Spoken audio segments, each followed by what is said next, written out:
Hey everyone, welcome back to our channel. Before we get started, make sure to hit that subscribe button and turn on notifications, because today's lesson will take your English to another level, and trust me, you don't want to miss this. Right now, you'll learn how to talk about your weekend plans using real, useful English. And the best part? I'm planning a very special weekend. We've got a birthday party, a barbecue, a cleaning day, and a volleyball match coming up. How do you talk about your plans in English? By the end of this video, you'll feel confident sharing your own plans too. Stick with me, because this is the English class you've been looking for: fun, practical, and absolutely real-life. Why planning your weekend is important, and why you should learn to talk about it every week. When Friday comes around, I start to feel a special kind of excitement. Maybe you know that feeling, the sense that anything could happen, that you have a blank page ahead and you get to decide how to fill it.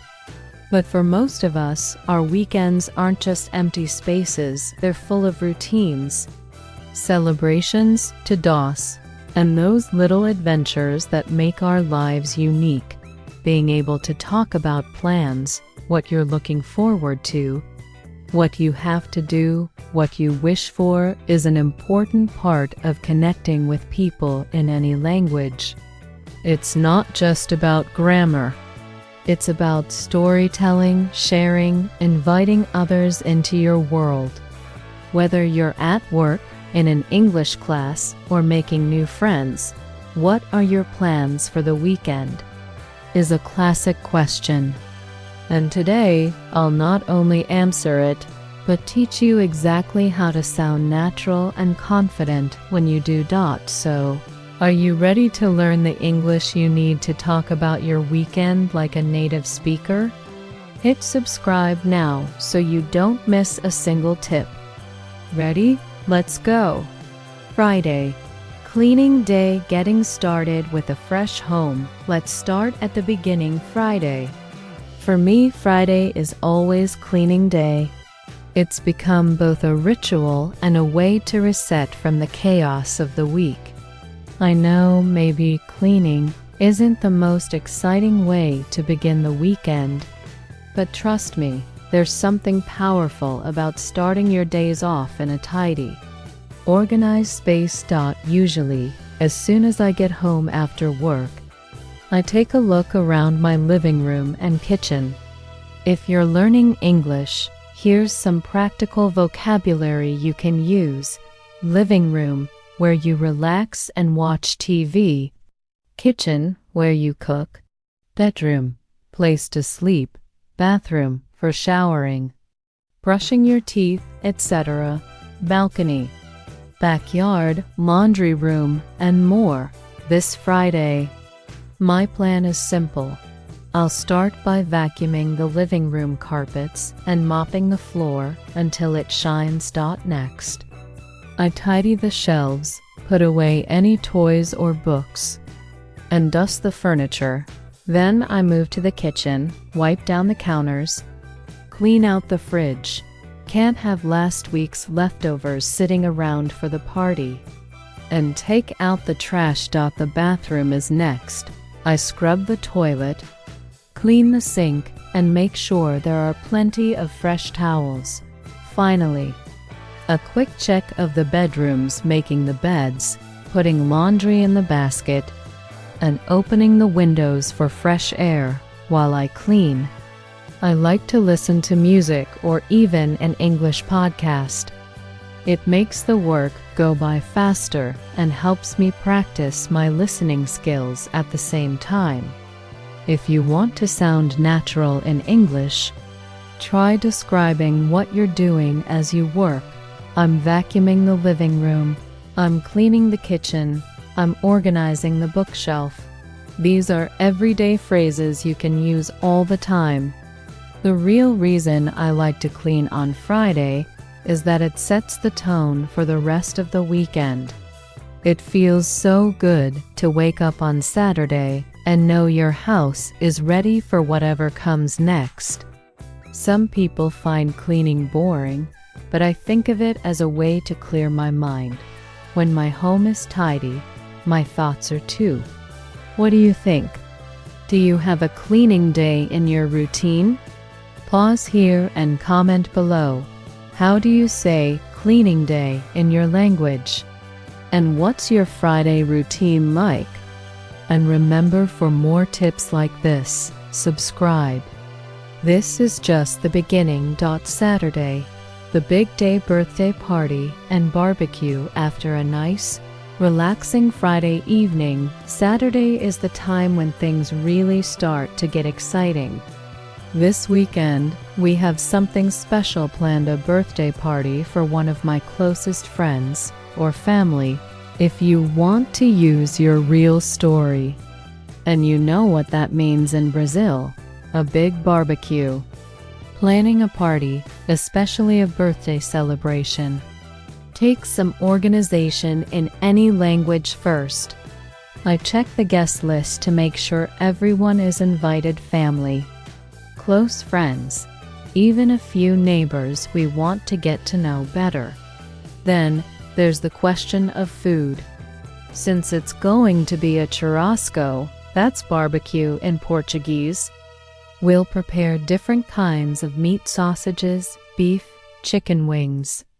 But also side dishes: rice, farofa, potato salad, and plenty of soft drinks, juice, and maybe some cold beer for the adults.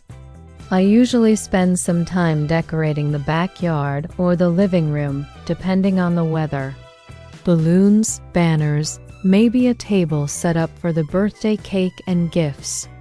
Of course, there's always a little last-minute shopping to do: fresh bread, charcoal for the grill, ice, and of course, candles for the birthday cake. Now, when you want to invite someone to a party in English, here are some useful phrases. We're having a birthday party for name this Saturday. Want to come? We're throwing a barbecue. Would love for you to join us.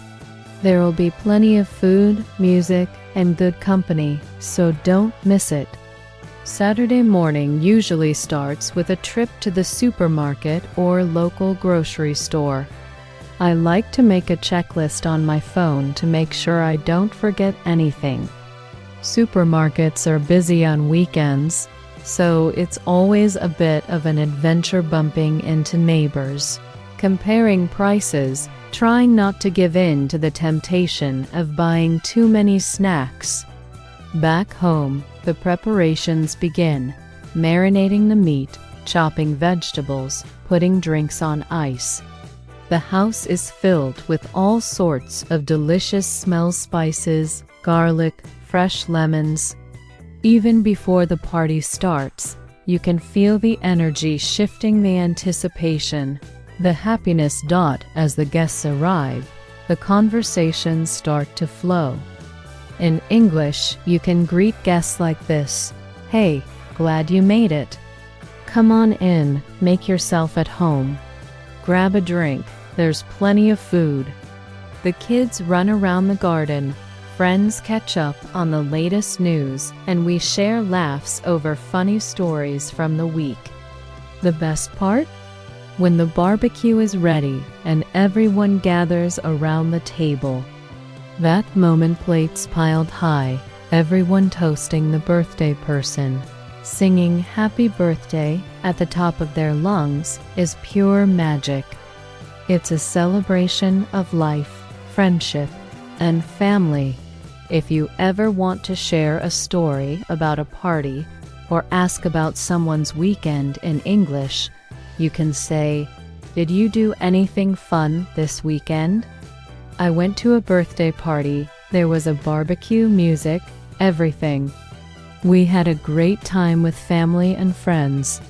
By the end of the day, after the cake has been cut and the gifts opened, you're usually left with a happy mess: empty plates, laughter still echoing, and maybe a few balloons bouncing along the floor. It's a beautiful kind of chaos. And for me, these moments are always worth the effort. Sunday, sports, relaxation, and more good vibes. Sunday is my self-care and sports day, a time to recharge my batteries. Do something active and enjoy the last moments of the weekend before the new week begins. This Sunday, I've planned to play volleyball with friends at the local sports club. I absolutely love volleyball. It's exciting, challenging, and a great way to spend time outside. If you're talking about your hobbies in English, here are some common ways to say it. I'm going to play volleyball on Sunday.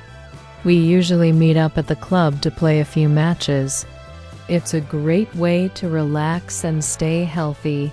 Why do I love volleyball so much?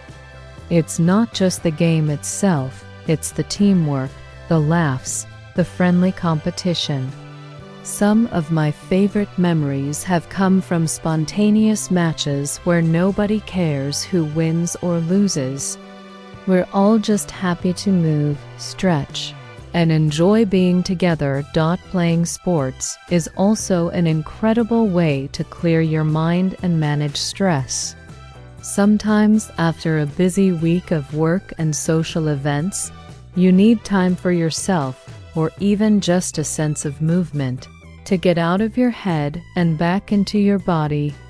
Whether you're a volleyball pro or a total beginner, just getting out in the sun and trying your best is what counts. After volleyball, I like to unwind with a good meal, maybe leftovers from the barbecue. Maybe something light like a salad or fresh fruit. Sunday evenings are for slowing down, a hot shower, some music, and if I'm feeling up to it, maybe an episode or two of my favorite series before bed.